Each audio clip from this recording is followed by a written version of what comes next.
है। पहली चीज बच्चों, किसी भी दिन देने से भैया आप लो ले तो सकते हो, लेकिन वो काम नहीं करेगी भैया। 9 महीने बाद में किलकारी गूंज ही जाएगी आपके घर में, तो इसलिए ये तो काम नहीं आएगा। 14वें दिन लोगे तब तक तो तुम्हारा काम हो जाएगा, सत्यानाश हो जाएगा। 7वें दिन से लेनी है, फर्स्ट दिन से बच्चों आपको सबसे अच्छा जो है वो आप फर्स्ट दिन से लीजिएगा। सबसे पहले आप क्या लीजिएगा, फर्स्ट दिन है, उस फर्स्ट दिन से ही लीजिएगा। तो जिन बच्चों ने ए किया उनका सही आंसर है। ओसीपी को आप पहले दिन से लो, कोई दिक्कत नहीं बेटा, क्योंकि 28 गोलियां हैं और 28 दिन होते हैं महीने में, तो कोई दिक्कत नहीं है। क्लियर बच्चों? तो इस तरीके से ओसीपी को आपको first day of menstrual cycle ही आपको शुरू करना है। जिन्होंने ए लिखा है उनका बिल्कुल सही है, और इन तीनों में से आपने चूज किया है, इसका मतलब तुम ना कहीं तुम ये चाहते हो कि कहीं ना कहीं किसी के किसी घर में किलकारी गूंजे। ठीक है, अगला देखिएगा, नेक्स्ट क्वेश्चन। केवल प्रोजेस्टेरोन वाली गोली पीओपी किसके लिए सबसे अच्छी है, बताओ मुझे। अपन बात करें प्रोजेस्टेरोन ओनली पिल्स, जिसको बच्चों पीओपी कहते हैं, इज बेस्ट फॉर। और जब मैं आपको फैमिली प्लानिंग पढ़ा रहा था तब मैंने ये बताया था कि पीओपी ओनली उस वुमन को दी जाती है जो वुमन क्या करवा रही है। ऑप्शन देखो, अपन बोल सकते हैं सर रजोनिवृत्त महिलाएं, मीनोपोजल वुमन के लिए। अगला एडोलसेंट या किशोर के लिए। अगला स्तनपान कराने वाली महिलाएं, जिसको अपन कहते हैं लैक्टेटिंग मदर के लिए। और गर्भवती महिलाएं, जिसको बच्चों कहते हैं प्रेग्नेंट वुमन। पीओपी किसके लिए होती है? बिल्कुल बच्चों बताओ भाई, सारे ही फास्ट सेशन चलेगा इस बार आज का। बिल्कुल रेनू, प्रियंका, रोहित, अविनाश, शुभम, प्रदीप, लिटिल है ना, लावी, विशाल, बिल्कुल अब्दुल, सचिन, कृति, हरकेश, गोविंद, बिल्कुल संजना, असलम। अब देखिएगा यहाँ पे बताओ मुझे क्या रहेगा इसके अंदर। और मोस्ट ऑफ बच्चे सी कर रहे हैं, इसका मतलब आपको बिल्कुल पता है तभी कर रहे हो आप। इसका मतलब सी बिल्कुल सही बच्चों, हमेशा पीओपी देनी है, ओसीपी नहीं दोगे ना। ध्यान रखना, आपने गर्भवती नहीं, ऐसी महिला, ऐसी मां जो बच्चे को दूध पिला रही है, क्योंकि दूध तो 2 साल तक पिलाएगी। और प्रेगनेंसी के बाद में कपल, ध्यान रखना, सेक्सुअल एक्टिविटी कर सकते, प्रेगनेंसी नहीं, बच्चा होने के बाद में सेक्सुअल एक्टिविटी कर सकते हैं, तो उस टाइम उनको ओनली पीओपी देना है। ओसीपी दोगे तो मां के दूध आना कम हो जाएगा, बच्चे को क्या पिलाएगी, दूध आना बंद हो जाएगा ओसीपी की वजह से, इसलिए पीओपी देना है। अगला, पीओपी को कैसे लिया जाना चाहिए, बताओ भाई। पीओपी ये हो गया आपका मस्ट बी टेकन। अपन बोल रहे हैं पीओपी लेते कैसे हैं, बताओ भाई मुझे। ये वीकली, सप्ताह में एक बार लेते हैं, या एक दिन छोड़ के एक दिन लेते हैं, या मासिक मंथली लेते हैं, या प्रतिदिन एक समय पर डेली एट सेम टाइम। बताओ पीओपी कैसे ली जाती है। आप वीकली, सप्ताह में एक लेते हो, एक दिन छोड़ के एक दिन लेते हो, मंथ में एक बार लेते हो, या फिर डेली सेम टाइम ली जाती है। जल्दी से बताओ भाई, इसका आंसर क्या रहेगा बच्चों, बताओ बताओ बताओ। यश, क्या बात है भाई, बताते जाओ, शानदार, अच्छा, very good very good very good, है ना बच्चों, वेरी नाइस। मोस्ट ऑफ बच्चे डी और कई बच्चे ए कर रहे हैं। बेटा वीकली नहीं ली जाती है, वो तुम्हारी सहेली को वीकली लिया जाता है।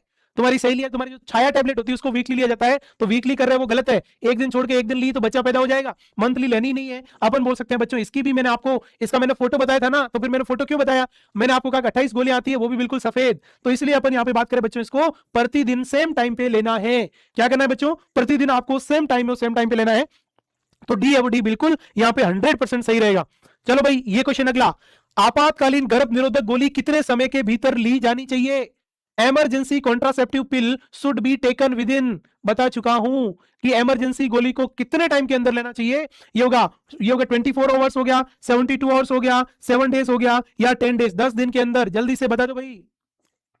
आज के क्वेश्चन बहुत मस्त और सिंपल और इजी बेसिक क्वेश्चन है, बिल्कुल सुपर फास्ट राउंड है अपना, सुपर फास्ट। बताओ भाई इसके अंदर क्या रहेगा। बिल्कुल खुशी, संजदा, यश, काजल, प्रिया, कुशवा, पिंकी, शोमी, योग ध्यान रखना, विशाल, अमर सिंह यादव, बिल्कुल यस 72 आवर, 72 आवर, बिल्कुल भी बच्चों आपकी पुकार सही है। यदि आप 72 आवर्स के भीतर लेते हो तो ध्यान रखना, अपन बोल सकते हैं क्या होगा, बिल्कुल ये गोली इफेक्टिव होगी और ये प्रेगनेंसी को रोकेगी। तो इमरजेंसी कॉन्ट्रासेप्टिव पिल आपको 72, और आपको कोशिश क्या करनी, बताओ ध्यान रखना। अपन बोल सकते हैं आपको बेस्ट कब यूज है, बेस्ट का यूज है मतलब आपको फर्स्ट जो है आप विद इन, ये होगा आपका विद इन 12 आवर, कोशिश करें कि 12 घंटे के अंदर अंदर ले। कोशिश क्या करनी है, 12 घंटे के अंदर अंदर लोगे और अच्छा काम करेगी, है ना। तो ये इस तरीके से बच्चों बोल सकते हैं। अगला आ जाओ भैया, सबसे अधिक उपयोग में की जाने वाली आपातकालीन गोली में क्या होता है। The most commonly used emergency pills contain, इन्होंने कहा कि जो गोली आप लेते हो 72 आवर्स के अंदर अंदर, उसको अपन आपातकालीन या इमरजेंसी पिल्स कहते हैं। लेकिन उस इमरजेंसी पिल्स में डाला हुआ क्या होता है, वो तो बताओ आप हमें। तो इसको अपन बोल सकते हैं लीवोनोर्गेस्ट्रोल, या एस्ट्रोजन होता है, या ऑक्सीटोसिन होता है, या प्रोजेस्टेरोन होता है। जल्दी से बताओ भाई, उस पिल्स के अंदर क्या होता है, बताओ भाई जल्दी से बच्चों।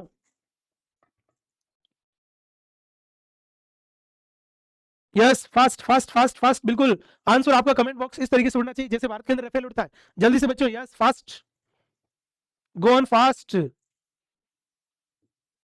बताओ भाई, मोस्ट ऑफ बच्चे क्या कर रहे हैं? ठीक है भाई, ए आंसर आप कर रहे हो। इसमें देखो, प्रोजेस्टेरोन का इंजेक्शन, सर नहीं, प्रोजेस्टेरोन का इंजेक्शन प्रेगनेंसी को कंटिन्यू, कभी कभी क्या होता है पता है, बीच में महिला को एबॉर्शन हो जाता है, कभी कभी महिला प्रेग्नेंट होती है लेकिन ब्लीडिंग होना शुरू हो जाती है, तो उसको कंटिन्यू करने के लिए प्रोजेस्टेरोन के इंजेक्शन लगाए जाते हैं, तो वो एक अलग चीज है। ऑक्सीटोसिन किसके लिए होता है? जब माँ थक जाए, बच्चा डिलीवरी करनी हो, डिलीवरी के दौरान ऑक्सीटोसिन दिया जाता है, डिलीवरी के बाद भी ऑक्सीटोसिन दिया जाता है जिससे यूट्रस कांटेक्ट हो, तो ये यहाँ पे काम नहीं आएगा। एस्ट्रोजन का यहाँ पे कोई रोल नहीं है, उसमें आता है बच्चों लीवोनॉर्गेस्ट्रॉल, और मैंने आपको कितना बताया सर, लीवोनॉर्गेस्ट्रॉल भी 1.5 mg वाली टैबलेट है, वही आपकी इमरजेंसी कहलाएगी। इसलिए बच्चों ए बिल्कुल यहाँ पे सही है, वो सही आंसर जाएगा।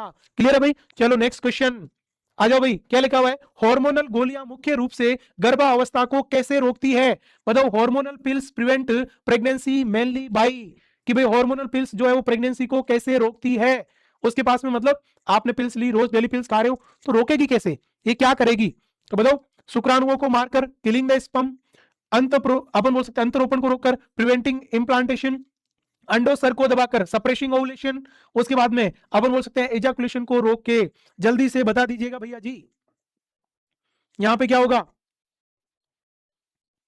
ए राइट होगा, कहीं बोल रहे हैं बच्चे? ठीक है, सी राइट बच्चे बोल रहे हैं, बी राइट। तुम्हारा भैया अलग अलग आंसर नहीं आना चाहिए। जब मैंने आपको पढ़ा दिया है, समझा दिया है, तो मुझे अलग आंसर नहीं चाहिए, मुझे एक ही आंसर चाहिए और वो सही चाहिए। भैया ओवम मैंने आपको ऐसी कोई चीज बताई नहीं, ध्यान रखना, कि स्पर्म को मारे, है ना, स्पर्म को नहीं मारती बेटा, ये स्पर्म का इसका कोई लेना देना नहीं है। स्पर्म को मारने के लिए स्पर्मीसाइडल, ध्यान रखना, स्पर्मीसाइडल बच्चों एक टेबलेट आती है जिसका नाम है नोलोक्सिनेल 9, ये मैंने आपको बताया नहीं बेटा, अभी तक मैंने बताया नहीं था आपको। क्लियर? तो तुम कैसे ये कर रहे हो? तो ये तो आपका गलत हो गया। अगला, इम्प्लांटेशन को कौन रोक सकती है बच्चों? आईयूसीडी। कौन रोक सकती है? आईयूसीडी। इसका मतलब ये भी गलत है। एजाकुलेशन को कोई नहीं रोक सकता है, और इसका मतलब वो किसको, जिन बच्चों ने सी आंसर किया उनका आंसर सही है। बेटा मैंने यही तो कहा, ओसीपी लोगे तो ध्यान रखना वो एफएचएस और एलएच को कम कर देगी, और उसके बाद में ओवुलेशन नहीं होगा, जब अंडा नहीं बनेगा तो स्पर्म बली वही रहे, कोई फर्क नहीं पड़ता है। This one is the C is the right answer. यहाँ पे क्या रहेगा? बिल्कुल सी है वो, सी बिल्कुल सही और परफेक्ट है, वो परफेक्ट आंसर यहाँ पे बच्चों रहने वाला है। क्लियर भाई? चलो भाई, ये आ गई तुम्हारी सहेली। पहले तुम्हारी सहेली नाम था, अब तुम्हारी सहेली का नाम हो गया छाया। छाया बनूं उड़ती फिरूं मस्त गगन में, है ना, वो छाया में क्या होता है? बताओ भैया, सहेली या छाया में क्या कंटेन होता है? आपने कहा कि सर इसमें हार्मोन तो होता ही नहीं है, तो हार्मोन नहीं होता तो होता क्या है, ये तो बताओ। अब हम बोल सकते हैं सर कॉपर, इसमें कॉपर होता है? नहीं सर, कॉपर तो बच्चों आईयूसीडी में होता है ना, कॉपर टी में होता है। कॉपर तो किस में होता है? कॉपर टी में। एस्ट्रोजन किस में होता है बच्चों? ये तो सर ओसीपी में होता है। प्रोजेस्टेरोन किस में होता है बच्चों? ओसीपी और पीओपी दोनों में होता है। ठीक है, ये इसमें तो पीछे बचा क्या?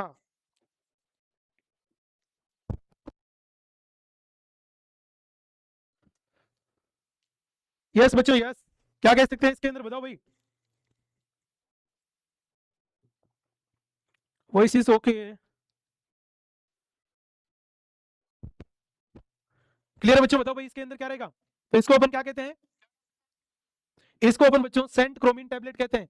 बाकी सारी तो नहीं हुई ना भाई, बाकी सारी तो नहीं हुई, ये भी आपका गलत हो गया, ये भी गलत हो गया। इसका मतलब इसको बच्चों सेंट क्रोमिन टैबलेट कहते हैं। क्या कहते हैं इसको अपन? सेंट क्रोमिन टैबलेट है, उसके नाम से जानते हैं। This one is the clear. Okay, चलो भाई नेक्स्ट आ जाओ। नेक्स्ट क्या लिखा है? सहेली गोली कैसे ली जाती है? अपन बोल सकते हैं सहेली पिल्स इज टेकन। आप सहेली पिल्स जो छाया गोली उसको ली कैसे जाती है? और ये मैंने आपको जरूर बताया था, डेली, वीकली, मंथली या आफ्टर इंटरकोर्स। बताओ भैया, दैनिक लेते हैं, साप्ताहिक लेते हैं, मासिक लेते हैं, या संभोग के बाद लेते हैं, कब ली जाती है? इस गोली में मैंने आपको बताया था कि एक ऐसी गोली जिसके अंदर 1 2 3 4 5 6 7 8 टैबलेट आती है, और इसको आपको पहले 3 महीने, जो आपके फर्स्ट 3 मंथ होता है उसमें तो आपको 2 टैबलेट लेनी है, और लास्ट आपका जो 3 मंथ होता है उसमें आपको एक गोली लेनी है। इसलिए इसको अपन क्या कहते हैं? 1 वीक। योग आपका 1 वीक, एक वीक में एक टैबलेट, 1 वीक 1 टैबलेट। इसलिए बच्चों इसका सही आंसर क्या जाएगा बताओ? इसका सही आंसर जाएगा सर, डेली डेली नहीं लेना इसको, मंथली भी नहीं लेना है, इंटरकोर्स के बाद में भी नहीं लेना है, तो लेना है वीकली। कैसे लेना बच्चों? वीकली। मैंने इसका आपको फोटो भी बताया था, बताया था ना मैं इसका फोटो आपको।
फर्टिलिटी को प्रभावित करती है या नहीं करती है?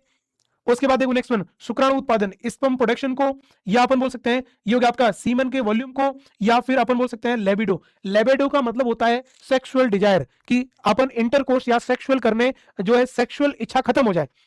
बताओ भाई किसको प्रभावित नहीं करती है इसमें? बताओ जल्दी से सोच के बताना बेटा, सोचने का आंसर है भाई। देखो अपन ने कहा वेसेक्टोमी किसको, प्रजनन क्षमता को प्रभावित करती है, बिल्कुल करती है, ये बात बिल्कुल सही है। कौन सा नहीं करती है? स्पर्म प्रोडक्शन, बिल्कुल करती है। अगला, सीमन के वॉल्यूम को कम प्रभावित करती है क्या?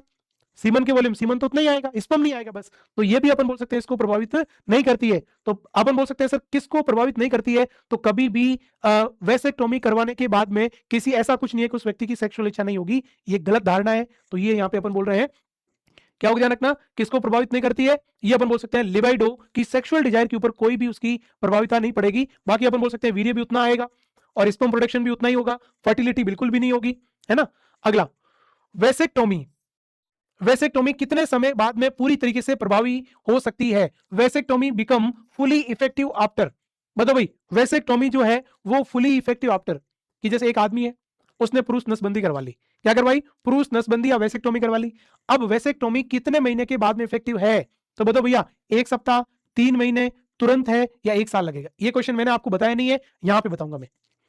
बताओ भाई इसके अंदर बच्चों, इसके अंदर बच्चों बताइए, ध्यान रखना यहां पे बताओ। बी सी सारे आंसर कर रहे हैं, सी बी सी बिल्कुल। अब देखो मोस्ट ऑफ बच्चों ने बी और सी आंसर किया है। देखो पहली बात तो बच्चों देखो, 1 साल वाला कॉन्सेप्ट डी तो बिल्कुल गलत है, आप इस क्वेश्चन को समझना बेटा आराम से ना। ए आपका सप्ताह की बात करें सर, ये भी गलत है। अब ये दोनों में से कभी भी बेटा वेसेक्टोमी करने के बाद में उस व्यक्ति ने सेक्सुअल एक्टिविटी की तो बच्चा भी पैदा हो सकता है।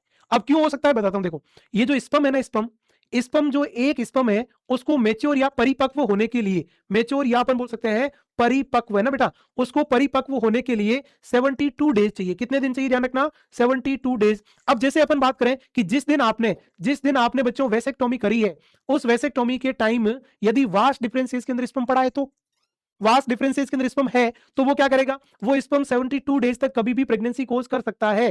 तो अपन ये करते हैं कि भाई 70 दिन तो ये हो गए, अपन उससे 20 दिन और एक्स्ट्रा ले लेते हैं। ऐसे करके इन्होंने एक लिमिट बना रखी है कि वेसेक्टोमी सबसे अधिक प्रभावी होती है 3 महीने के बाद में। ध्यान रखना कितने महीने के बाद में? 3 महीने, या बच्चों अपन बोल सकते हैं 90 डेज। तो वेसेक्टोमी कराने के बाद में 90 दिन तक उस व्यक्ति को यदि वो कोइटस की सेक्सुअल एक्टिविटी कर रहा है तो उसको कॉन्डोम यूज करना है, ये ध्यान रखना, this one is the point. और 90 दिन के बाद में उसको किसी भी सेक्सुअल जो इक्विपमेंट्स है या फैमिली प्लानिंग का मेथड है उसको यूज करने की कोई आवश्यकता नहीं है। तो ये आप नया चीज है, थोड़ा ध्यान रखना। अगला बताओ क्या लिखा हुआ है? नॉन स्केपल वेसेक्टोमी, जिसको बच्चों एनएचवी अपन बोल सकते हैं कि जो पुरुष नसबंदी होती है ना उसमें एनएसवी होती है। क्या होती है? एनएसवी। अब एनएसवी का मतलब क्या है? No scalpel vasectomy. मतलब क्या है इसका? Advantage of no scalpel vasectomy, मतलब इसके अंदर एक स्केपल होता है और उससे हल्का सा कट लगाया जाता है, तो उससे फायदा क्या है? तो जब कभी भी ध्यान रखना, यदि आपसे पूछा जाए कि पुरुष नसबंदी किस विधि के द्वारा की जाती है, कि which of the following method use in, है ना, which of the following method used in male sterilization, तो बच्चों आपको कहना सर एनएसवी, ये याद रखना। क्या नाम? एनएसवी। इसका फायदा क्या है? दर्द अधिक होता है क्या? नहीं होता है, दर्द कम होता है। उसके बाद में बड़ा चीरा, लार्ज इंसिजन बिल्कुल नहीं लगता है, एक छोटा सा कट लगता है। अगला, कम रक्तस्राव, लेस ब्लीडिंग। और अगला, लंबा अस्पताल में प्रवास, आपको लंबे हॉस्पिटल में नहीं टिकना है। इसका मतलब अपन कह सकते हैं इसका फायदा है सर ब्लीडिंग कम होती है। क्यों? क्योंकि आप ओनली एंड ओनली एक छोटी सी स्ट्रक्चर को कट है वो कट कर रहे हो, आप एक ओनली छोटी स्ट्रक्चर को कट है वो कट कर रहे हो, तो इसलिए बच्चों इसमें ब्लड कम लॉस होता है या ब्लीडिंग नहीं होती है ना। तो इसलिए बिल्कुल सी होगा। इसलिए बच्चों क्या होगा? सी है वो, सी इज द राइट है वो, राइट रहेगा। ओके बच्चों, बिल्कुल सी रहेगा, ये बात बिल्कुल सही है। तो ये याद रखना। तो आज के बाद ये पूछा जाएगी क्या है? एनएसवी क्या बताओ? अपन बोल सकते हैं सर एनएसवी विधि, है ना। एनएसवी क्या होती है? विधि या मेथड होता है। क्या होता है ध्यान रखना? विधि या मेथड होता है जो किसमें यूज किया जाता है बच्चों? वेसेक्टोमी। उस वेसेक्टोमी में अपन बोल सकते हैं, this one is the point. Okay, अब आ जाओ नेक्स्ट वन क्या लिखा बच्चों कि ट्यूबेक्टोमी, वेसेक्टोमी, हिस्टेक्टोमी या ऊफोरेक्टोमी, ये चारों अच्छे टर्म्स है। बताओ भाई। अनिशा कुमारी, डुगू मॉर्निंग, राधे राधे। कौन सा डुगू है बेटा? पटले डुगू फुगू कुछ नहीं है, यूपीसी नेट के एग्जाम की तैयारी करो सर। ठीक है बेटा, यस इसके अंदर अपन यहाँ पे बात करें तो ट्यूबेक्टोमी, वेसेक्टोमी, हिस्टेक्टोमी या ओफोरेक्टोमी, बताओ भाई क्या होगा। पहले मैं बता देता हूं, ओवेरी को हटाना, जो अंडाशय होता है ना, अंडाशय, उस ओवेरी को यदि आप ओवेरी की सर्जरी करके उसको रिमूव कर देते हो तो बच्चों ऐसी सर्जरी को अपन कहते हैं ओफोरेक्टोमी। उसके बाद हिस्टेक्टोमी, हिस्टेक्टोमी का मतलब यूट्रस को बाहर निकालना, किसको ध्यान रखना, यूट्रस को बाहर निकालना, तो उसको बच्चों हिस्टेक्टोमी कहते हैं। वेसेक्टोमी किसको कहते हैं, ये आपको पता ही बच्चों, मेल स्टेरिलाइजेशन है, उस मेल स्टेरिलाइजेशन को कहते हैं पुरुष नसबंदी को। इसका मतलब पीछे बचा क्या, ट्यूबेक्टोमी अपन बोलते हैं सर, फीमेल स्टेरिलाइजेशन को कहा जाता है। ये मैंने जो चीजें पास में बताई है ना, इनको भी माइंड में रखो, कभी भी अपन बोल सकते हैं सर आ सकता है। ठीक है भाई, अगला बताओ क्या लिखा हुआ है कि सर ट्यूबेक्टोमी में किसको अवरुद्ध किया जाता है। द ट्यूबेक्टोमी इन्वॉल्व ब्लॉकिंग, किसको ब्लॉक किया जाता है बताओ, यूट्रस को ब्लॉक करोगे, सर्विक्स को ब्लॉक करोगे, ओवेरी को ब्लॉक करोगे, या फेलोपियन ट्यूब्स को कट करोगे।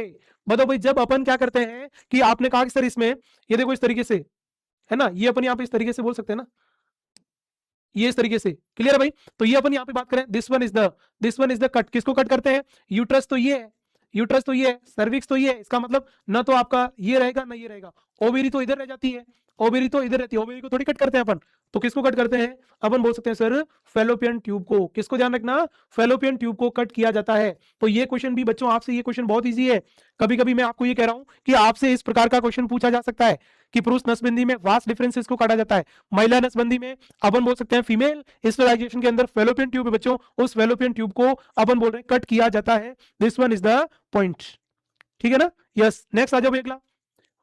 भारत में ट्यूबेक्टोमी सबसे अधिक आम विधि कौन सी है, क्या लिखा ध्यान रखना, the most common method of tubectomy in India. इन्होंने कहा कि अपन इंडिया के अंदर सबसे अधिक महिलाएं नसबंदी करवाती है, पुरुष तो नहीं कटवाता अपना, नसबंदी नहीं करवाता है। अब अपन यहाँ पे बात करें इसके अंदर तो देखिएगा, अपन बात करें सर एब्डोमिनल या उदर, उसके बाद लेप्रोस्कोपिक, उसके बाद वेजाइनल, या उसके बाद में हिस्ट्रोस्कोपी। अब आप बताओ सबसे अधिक जो है वो सबसे अधिक किसमें करवाई जाती है, this one is the point, है ना। वैसे महिला और पुरुष में से इजी तो पुरुष का है, करवाना तो पुरुष को चाहिए, लेकिन महिला सबसे अधिक है, सबसे अधिक विधि होती है। अब इसके अंदर अपन बच्चों बात करें तो क्या रहेगा, हिस्टेकोस्कोपी, ये अपन बोल सकते हैं वेजाइनल, या लेप्रोस्कोपी, या एब्डोमेन के द्वारा।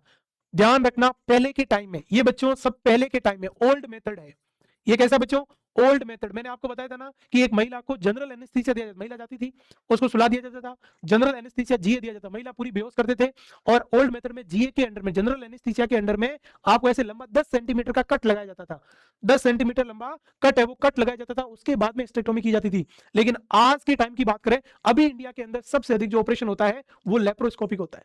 कौन सा होता है बच्चों, ध्यान रखना, बी लेप्रोस्कोपिक होता है, बिल्कुल आपने सही कहा, ये पहले के टाइम का, ये ओल्ड मेथड है ना। तो सबसे अधिक कौन सा, this one is the laparoscopic. और लेप्रोस्कोपी में क्या होता है, मैंने आपको बताया ना, मैंने कहा एक यहाँ पे होल होता है, एक यहाँ पे होल होता है, और एक यहाँ पे, इस होल से CO2 डाली जाती है। CO2 क्या करेगी, पेट को फुला देगी। CO2 क्या करेगी, ध्यान रखना, अपन बोल सकते हैं एब्डोमन को क्या करेगी, ये होगा आपका abdominal, abdominal, abdominal distension, distension का मतलब होता है फुलाना, ये पेट को फुलाएगी। और फिर आप यहां से स्कोप डाल के एक इधर से काटोगे, एक इधर से काटोगे, है ना। ऐसे 3 होल है, वो 3 होल होते हैं ओनली, इसके अलावा कुछ भी नहीं होता है। इसमें भी 2-3 टांके लगते हैं, इसमें भी 2-3 टांके स्विचर लगते हैं, और इसमें भी 2-3 टांके लगते हैं। बिल्कुल सिंपल ऑपरेशन है, ऑपरेशन हो गया है, ये अपन यहाँ पे बात कर रहे हैं, क्लियर है ना। तो this one is the point, ये अपन ने यहाँ पे कह दिया, बी इज द। चलो भाई क्या लिखा है कि परसों उपरांत ट्यूबेक्टोमी के लिए सबसे अच्छा समय क्या है, क्या लिखा है, best time for postpartum tubectomy. एक महिला है और उस महिला के बच्चा है, बच्ची हो गया है, और उसके 2 बच्चे हो गए, वो चाहती है कि मैं नसबंदी करवा लूं, मैं स्टेरिलाइजेशन करवा लूं, फीमेल स्टेरिलाइजेशन। तो सबसे अच्छा टाइम क्या है बताओ, डिलीवरी के 6 सप्ताह बाद में, डिलीवरी के 1 वर्ष के बाद में, डिलीवरी के 24 घंटे के भीतर, या डिलीवरी के 7 दिन के भीतर। बताओ भैया डिलीवरी के कितने टाइम के अंदर अंदर सबसे अच्छा टाइम है। ये अच्छा क्वेश्चन है बच्चों, ये ना आपसे क्वेश्चन पूछ सकता है कि परसों उपरांत डिलीवरी होने के बाद में कितने टाइम के अंदर अंदर आप यहाँ पे करवा सकते हो, या उसमें अपन बोल सकते हैं ट्यूबेक्टोमी करवा सकते हैं। बताओ भाई।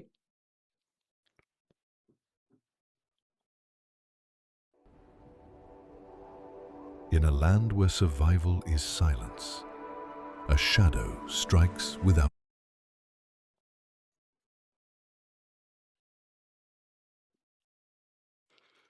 यस बच्चों, ठीक है भाई, बिल्कुल। देखो 6 सप्ताह बाद में तो आप 1 साल बाद तो करवा ही सकते हो, कोई दिक्कत नहीं है। यहाँ पे अपन बात करें तो सबसे बेस्ट की आप बात करोगे तो ये आपका 24 घंटे के अंदर अंदर भी आप करवा सकते हो, है ना। वैसे तो आप 24 घंटे के अंदर अंदर क्या करवा सकते हो, कोई दिक्कत नहीं बच्चों। ये हो गया आपका, अपन बोल सकते हैं sir this one is the C. Tubectomy क्या है, बताओ भाई ट्यूबेक्टोमी इस टेम्परेरी विधि है या रिवर्सिबल मेथड है जो वापस हो सकता है, नेचुरल मेथड है या स्थायी विधि है? ट्यूबेक्टोमी एक प्रकार का फैमिली प्लानिंग का कैसा साधन है? बताओ भाई फैमिली प्लानिंग का कैसा साधन है, वो साधन रहेगा, ये अपन यहाँ पे बोल सकते हैं। बताओ बच्चों ट्यूबेक्टोमी किस प्रकार का अपन बोल सकते हैं सर साधन है? आप सभी को पता है सर, टेम्परेरी तो ये है ही नहीं, टेम्परेरी तो कौन सा होता है? आईयूसीडी, ओसीपी, पीओपी, सहेली, कंडोम, ये सारे। रिवर्सिबल, ये टेम्परेरी मेथड है, वो रिवर्सिबल होता है। एक बार कट गया, अपन बोल सकते हैं एक बार आपकी फेलोपियन ट्यूब कट गई है ना, एक बार वास्ट डिफरेंसेस कट गई तो कट गई, दोबारा कुछ नहीं है। नेचुरल मेथड नहीं है ये, एक प्रकार का बच्चों क्या है, परमानेंट है, वो परमानेंट मेथड होता है। तो D is the right answer. अगला बताओ भाई, क्वेश्चन क्या कह रहा है? परिवार नियोजन का मुख्य उद्देश्य क्या है? The main aim of family planning. अपना फैमिली प्लानिंग जो प्रोग्राम चल रहा है भाई, अपन सारे क्या पढ़ते हैं? Family planning programme. तो अपना जो फैमिली प्लानिंग प्रोग्राम का मुख्य उद्देश्य क्या है कि अपन ये परिवार नियोजन के साधन क्यों यूज करते हैं, इसके पीछे क्या अपना मेन उद्देश्य रहेगा? क्लियर बच्चों? बताओ भाई, जनसंख्या बढ़ना, इंक्रीज द पॉपुलेशन, उसके बाद में मातृ व शिशु मृत्यु दर में सुधार लाना, improve maternal and child health, विवाह को रोकना, मैरिज को नहीं रोकना है भैया, शादी तो तुम करो लेकिन बच्चे पैदा ढंग से करो, ठीक है। उसके बाद प्रजनन क्षमता को बढ़ावा देना, इंक्रीज फर्टिलिटी। अब बताओ भाई अपन क्या चाहते हैं? अपन ये चाहते हैं कि जनसंख्या को बढ़ाना चाहते हो क्या? बताओ भैया, अपन जनसंख्या को कभी नहीं बढ़ाना चाहते, अपन तो जनसंख्या को कम करना चाहते हैं। क्लियर है? तो ये बात बिल्कुल सही है। अभी आपने देखा होगा एक अभी मामला आया था हरियाणा में, है ना, हरियाणा में ध्यान रखना कि वहां पे 10 लड़की थी, 10 लड़की के बाद एक लड़का हुआ है, मतलब उन्होंने पूरी क्रिकेट की टीम ही बना दी। क्लियर चीज है, क्योंकि उसमें कोई दिक्कत ही नहीं है, 11 खिलाड़ी खेलते हैं तो 11 खिलाड़ी हो गए, ठीक है, और 2 अंपायर भी साथ में है, ठीक है। तो इस तरीके से अपन बोल सकते हैं ये हो गया आपका विवाह पर रोकना, प्रिवेंट द मैरिज, अपन बोल सकते हैं this one is the marriage से नहीं प्रिवेंट करना है, और नहीं आपको फर्टिलिटी को बढ़ानी, अपनी कोशिश है माँ और बच्चा दोनों स्वस्थ हो। इसीलिए तो कहते हैं ना जच्चा और बच्चा, जच्चा किसको बोलते हैं? माँ को, बच्चा किसको बोलते हैं? बच्चे को, ठीक है ना। तो अपन बोल सकते हैं दोनों क्या हो, सुरक्षित है, सुरक्षित हो, ये अपना मेन उद्देश्य है। चलो बता दो, भारत में राष्ट्रीय परिवार नियोजन कार्यक्रम शुरू कब हुआ? बताओ जल्दी। National family planning programme was started in India. बताओ भाई, इंडिया के अंदर जो नेशनल फैमिली प्लानिंग प्रोग्राम है वो कब शुरू हुआ है? बताओ भाई। 4 नहीं होने चाहिए भैया, हम दो, हमारे 2 काफी अभी तक, थोड़े दिन बाद में हम 2 हमारे 1 ही आएगा। अब बढ़ने वाला मामला नहीं है, ध्यान रखना। 2 से अधिक बच्चे करोगे तो तुम्हें नौकरी भी नहीं लगाएंगे, नौकरी से हटा देंगे। 47, 52, 65 या 77? National family planning programme was, भारत दुनिया का सबसे पहला देश है जिन्होंने फैमिली प्लानिंग प्रोग्राम लेके आया। भारत बहुत समझदार था, पूरी दुनिया में सबसे पहले, उसको पता है यदि नेशनल फैमिली प्लानिंग प्रोग्राम नहीं लेके आए और ये परिवार नियोजन के साधन कंडोम वंडोम नहीं बांटे तो ध्यान रखना यहाँ पे बिल्कुल बच्चे ही बच्चे होंगे, है ना। तो इसलिए ये जागरूकता बहुत जरूरी है, और इंडिया सबसे पहले लेके आया कब? ध्यान रखना, जब इंडिया जैसे ही भारत आजाद हुआ तो सबसे पहले इन्होंने बोली भैया जनसंख्या को रोकना जरूरी है। क्लियर है? This one is the point, ये आपका बी बिल्कुल सही रहेगा। चलो भाई अगला बताओ, 2 बच्चों के बीच में आदर्श अंतर क्या है? बताओ भाई बच्चों, आइडियल स्पेस बिटवीन 2 चिल्ड्रन, 2 बच्चों के बीच में आदर्श स्पेस क्या है? 6 महीने का, 1 वर्ष का, 2 या 3 साल का, या 5 साल का? बताओ भाई, एक बच्चा हो गया, दूसरे बच्चे के बीच में कितना रुकना है? कितना रुकना है आपको?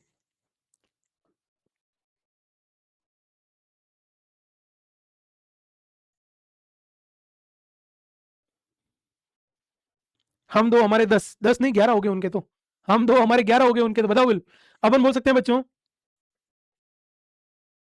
भारत की पॉपुलेशन इंडिया की पॉपुलेशन कितनी, ध्यान रखना, इंडिया की पॉपुलेशन लगभग लगभग 150 करोड़ से अधिक है। 150 करोड़ से अधिक है, मतलब चाइना के आसपास है, ध्यान रखना, 150 करोड़, मतलब आप मान के चलो कि आधे से ज्यादा। तो 2 से 3 साल आपने सबसे अधिक किया है भाई। देखो 6 महीने का गैप तो नहीं देना है, यूं नहीं एक तो बच्चा हाथ में और एक पेट में हो तो ऐसा काम कतई नहीं करना है, नहीं तो न तो मां सुरक्षित है और ना जो गोद वाला बच्चा सुरक्षित है और नहीं पेट वाला सुरक्षित है, तो इसलिए काम तो नहीं करना है। 1 साल भी बिल्कुल कम है, क्योंकि मां को रिकवर होने में टाइम लगता है, और 5 साल थोड़े ज्यादा हो जाते हैं, तब तक बूढ़े हो जाएंगे। यहाँ पे अपन बोल सकते हैं बच्चों, this one is the C, this one is the C. अपन बोल सकते हैं सर 2 बच्चों के बीच में कम से कम 2 या 3 साल का गैप है, वो गैप होना चाहिए। चलो बताओ भैया, सबसे प्रभावी अस्थायी विधि कौन सी है? बताओ भैया, मोस्ट इफेक्टिव टेम्परेरी मेथड। अच्छा क्वेश्चन है भैया, क्वेश्चन ये कह रहा है कि इन चारों मेथड में से सबसे अधिक प्रभावी कौन सा है? बताओ भाई, कॉन्डोम सबसे अधिक प्रभावी है, सुरक्षित काल सेव पीरियड सबसे अधिक प्रभावी है, विड्रोवल मेथड सबसे अधिक प्रभावी है, या अपन बोल सकते हैं this one is the IUD. सबसे अधिक प्रभावी कौन सी है? मीशो पर लैंप और लाइट्स खरीदें, अभी डाउनलोड करें। अपन बात करें इन चारों में से मोस्ट इफेक्टिव टेम्परेरी मेथड, बताओ भाई सबसे अधिक